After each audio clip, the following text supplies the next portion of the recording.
David Littleproud, welcome to the program. Yeah, thanks for having me. So can you just clear this one up for us? Is this a great policy, as Anne Ruston was saying there, or do you think taxpayers should instead be footing the bill, as Peter Dutton seems to be suggesting?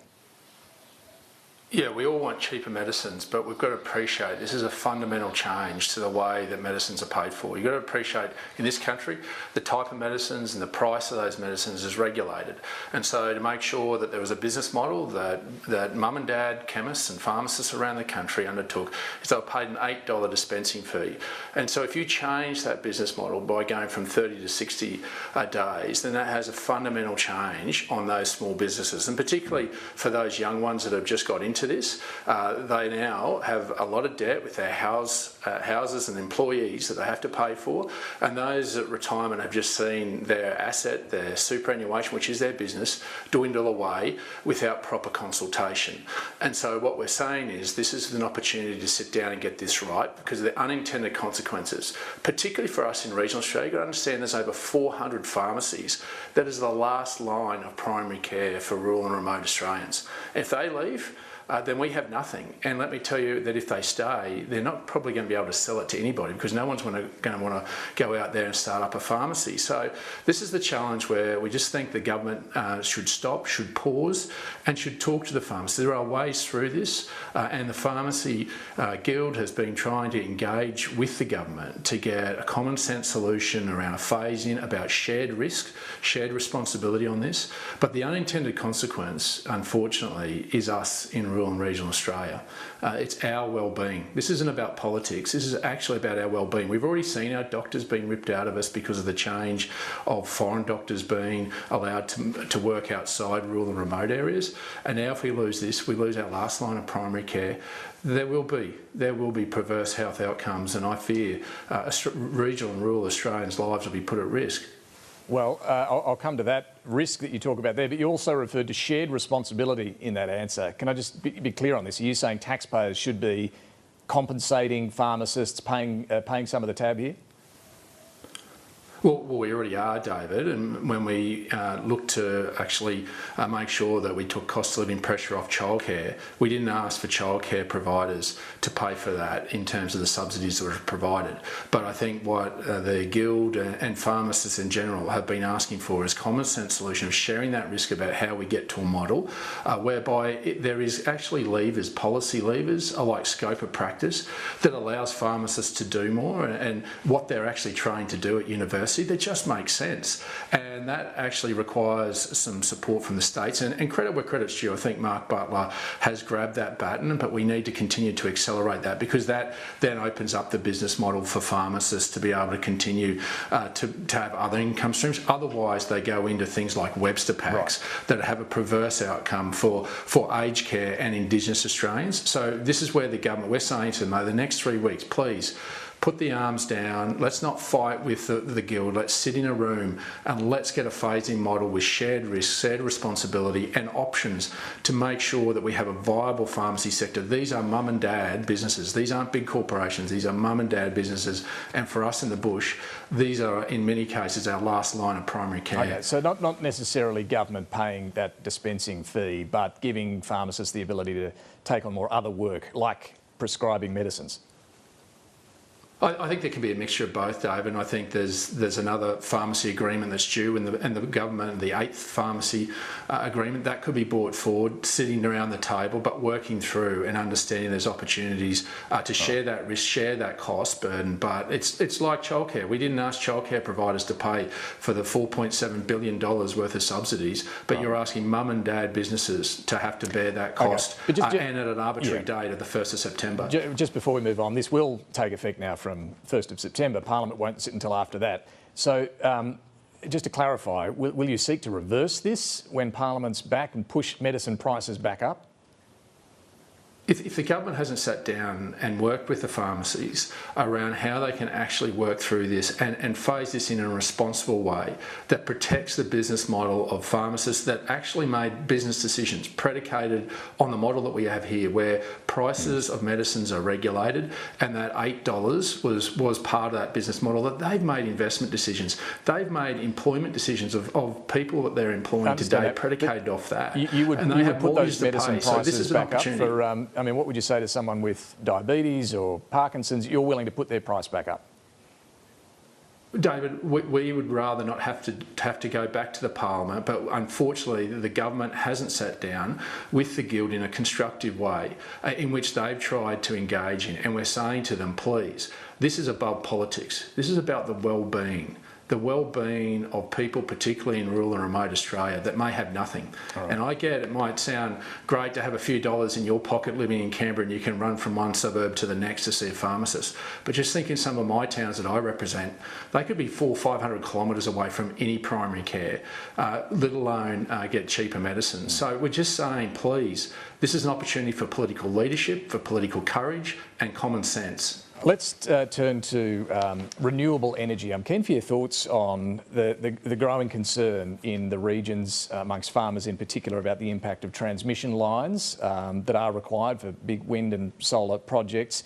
The government's acknowledged the need for better consultation. It's just commissioned a review into how communities are being consulted about these transmission projects. Bottom line though, if we're going to have all these renewables, we're going to need all of this transmission. So what's the solution here? Well, it's to pause and to plan properly and to understand there's a place for renewables, particularly if you want to look at solar. If you want to put that into the concentration of population where it's required the most, then why wouldn't you put that on rooftops rather than on prime agricultural land or ripping down remnant vegetation? We're ripping down remnant vegetation not just for solar and for wind towers, but also the 28,000 kilometres of new transmission lines to plug all this in. And that is a perverse outcome where we're destroying the very thing that this policy is meant to protect. Even when we're looking at pumped hydros at Youngalla outside Mackay or Barumba outside Gympie, that's going to destroy remnant vegetation, pristine rainforest of platypus just for a pumped hydro. So what's the answer? We're knocking down the habitat of... Are you saying you're opposed to large-scale renewable projects now, the big wind and solar farms? No, what I'm saying, David, is we've got the time to pause and to plan instead of this reckless race to 83% renewables by 2030. That has meant that basically everything's been thrown out the window, even EISs. Effectively, it's just slash and burn to get this in. So what we're saying is there's an opportunity to pause and to plan to get this right and to look at other alternatives, because, you know, the only international commitment we have to meet is that of net zero by 2050. It's not by 2030 by what this government is taking us down. So we have the opportunity to look at the alternatives. And in fact, there are a number of professors out of Victoria University, Bruce Mountain and Simon Bartlett, who actually believe there are opportunities where renewables and the energy mix, along with carbon capture storage, and you even see today that the Biden administration is going to invest $1.2 billion into investing into carbon capture storage. If we get back to first principles of reducing emissions, we can protect traditional industries, we can have renewables as part of that, but we can also look at the emerging zero emissions technology of small-scale modular nuclear. All right, there are plenty of others, though, who say we do need to get cracking, including our existing energy market operators. When you say pause, are you saying we should pause on the net zero by 2050 target as well, or are you still, for the record, committed to that? Yeah, that's the policy of the National Party. The National Party room has made it clear that we made a commitment to net zero, but we made a commitment to get there by 2050, knowing that there wasn't an arbitrary line of that achievement, that technology would solve much of this. And so what we're saying is not saying we have to pause for years or generations. It's about actually sitting down. One of the first things I did when I became the leader of the Nationals was write to Anthony Albanese and say, let's have a National Energy Summit.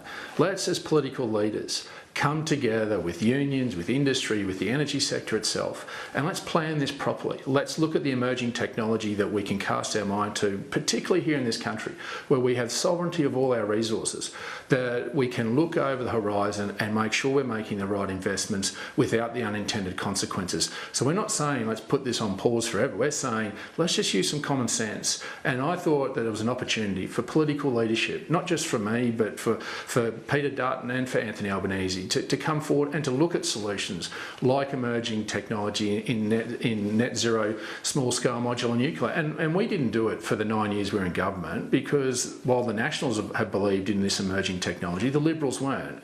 And it's taken the courage of Peter Dutton to come with us to have that conversation, and I congratulate him for that. But why wouldn't we let the market decide, but let's educate Australians. This isn't going to happen overnight. This is something that we need to bring them on that journey, and that's why I wanted to have some political leadership from across the aisle and say, let's have a National Energy Summit. Let's let Australians, bring them into our trust and let them decide what our energy mix should look like while living up to our international commitments. Well, you and others, you mentioned their nuclear power, you and others in the coalition have been sounding a lot more keen on the idea of nuclear power and building them on old coal-fired plants, in particular these small modular reactors. How many of those do you think Australia would need? Well, and I think this is where this National Energy Summit, sitting down and planning and making sure we get it right, will understand. I actually think that there's an opportunity for us to show that courage, but we don't have to spend a cent on it. We don't have to spend $2 billion like we're going to spend on hydrogen, which a couple of billionaires will get advantage of and walk away with. We can actually peek over the Pacific, see what happens, and we can adopt and adapt if we want. And this is where there needs to be proper planning, and this is where this reckless race to get to this target by 2030 is having the unintended consequences where renewables are losing their social licence. Well, also need to be clear about what nuclear would mean. These small modular reactors are defined as a reactor that can provide up to 300 megawatts. A coal-fired power plant can be 2,000 megawatts. Some estimates suggest you need 80 of these nuclear plants. Is that something you'd consider? No, David, I think this is where people like Chris Bowen are conflating, and most coal-fired power stations that are left now are around 1,200 megawatt. Now, if you're going to bring renewables in, and you do that in a sensible way in the right environment, and you plug these into where existing coal-fired power stations are, then you also alleviate the need for the 28,000 kilometres of new transmission lines, which takes away a significant cost. So this is where you have the opportunity, and I think you'll see even before an SMR is put in, I think you'll see if we had the courage to open up, you'll see microgrids where industry themselves, like big smelters, can bring in even ones at around 3 to 5 megawatt, and that allows them to actually bring down their costs and have a reliable energy source, because the nuclear energy burns at a higher heat, greater efficiency, so it means it's greater advantage for our manufacturing sector. But these are the conversations we should be having now, because this isn't going to happen.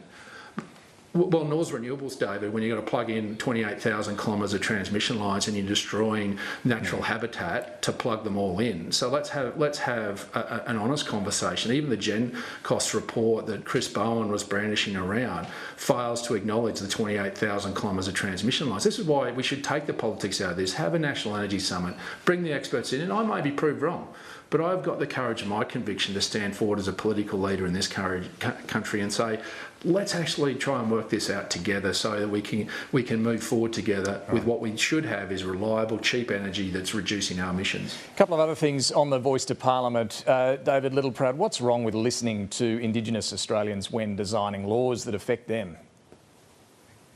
Well, nothing, David, but it's the mechanism that's been put in place. This isn't something new that the Prime Minister's put in place in the Voice. He's saying this is something brand new. This isn't. We've done this before. We had a representative body before. It was called ATSIC. So what's wrong with... Well, it's a little bit different. ATSIC had the power to actually allocate funding and run programs. This is an advisory body.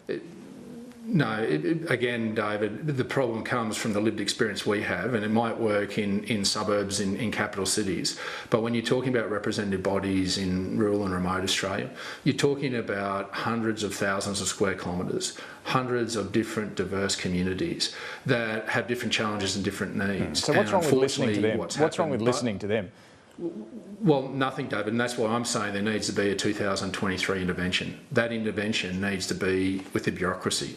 We don't need a bigger bureaucracy, we need a better one, where we know to the postcode the disadvantage and where the gap hasn't closed. So this isn't about generalising and bringing representatives to Canberra and saying this is what it is, and then the bureaucrats generalise a national program that has no buy-in by a local community. What works is empowering local elders in local communities, because invariably isn't that what's being talked about here, community. listening to those local voices through a national voice? No, but sadly, David, what we've got is you're going to have 24 representatives, 2 from each state, and then you'll have regional representatives that'll be covering hundreds of thousands of square kilometres, that with hundreds of different diverse communities. And this is the mistake we made last time with a representative body. This is about making sure that we do things differently, not repeat the mistakes of the past, despite what the Prime Minister is saying. This is misinformation here. It's different to ATSIC. This is an advisory body, not like ATSIC. Just finally, with the Nationals' support where the money's getting spent. Would the Nationals support legislating a voice? Well, that's something that my party room would have to work through in the details. You don't have a view on that? Obviously, we've got great concern. Well, personally, I have a real concern about going back to regional models, because what it means to us in regional remote areas is hundreds of thousands of square kilometres, not 20 square kilometres across a couple of suburbs. So you're at odds with Peter Dutton on that. Doesn't work. You don't support legislating a voice? Well, that's okay. I'm in the National Party, and if the National Party doesn't get comfort with that, that's what we stand for. But so under the coalition, should you win the election, we may not get any sort of legislated voice? Well, there'll be a change in how we're doing things at the moment, David, but that's something that my party room, and it's not my decision to make in isolation. That's the primacy of my party room, and we'll work through it from the lived experience that we have from representing rural and remote Australia, and making sure that we get their interests heard in what that policy setting will look like. But we'll be constructive in any negotiations with anybody. Just a final one on a more positive note, David Littleproud. Should the Matildas make it all the way to the World Cup and win the final, will you support the Prime Minister's call for a national public holiday? Yeah, mate, great night. I didn't get much sleep. My blood pressure didn't come down to let me go to sleep. But look, I don't want to be Captain Killjoy on this, but look, I think business has a point here. It's easy to call for a national holiday when someone else is paying for it. I'm proud of the Matildas, and I think every Australian is, and we're going to be riding at home on Wednesday night, and then hopefully next Sunday night. I think we've just got to understand that someone's got to foot that bill, and businesses out there are doing it tough. We live in a great nation. We can celebrate our wins, but we've got to get on and pay the bills and make sure that the country keeps going. All right, David Littleproud, thanks so much for joining us this morning. Thanks, mate.